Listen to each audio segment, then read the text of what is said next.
ক্ষমা চাবেন, just just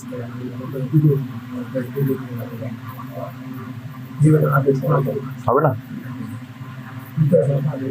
না, আমার আমার পা ধুতে লাভ নাই, আমি কি আল্লাহ নাকি? তো আমার কাছে মাফ চাবেন কেন? আর আপনারা আমার বেডটা নষ্ট করছেন, এটা তো আমার থাকতে পারবো না এই বেডে পরিষ্কার করা ছাড়া। টপ বটম বোঝেন? বোঝেন না? মানে কে কাকে করতেছিলেন আর কি?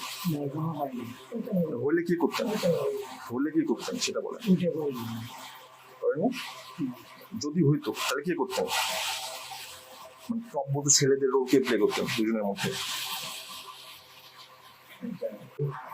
আমার কাছে তবা বলতে লাভ নাই আছে, সৃষ্টিকর্তার কাছে তো তবা চাইতে হবে, তাই না? আপনি কি মাফ করবেন?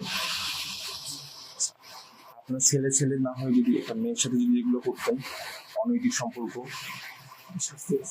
এটা শাস্তি আছে। কোনটা বেশি, ছেলে ছেলেটা বেশি না ছেলে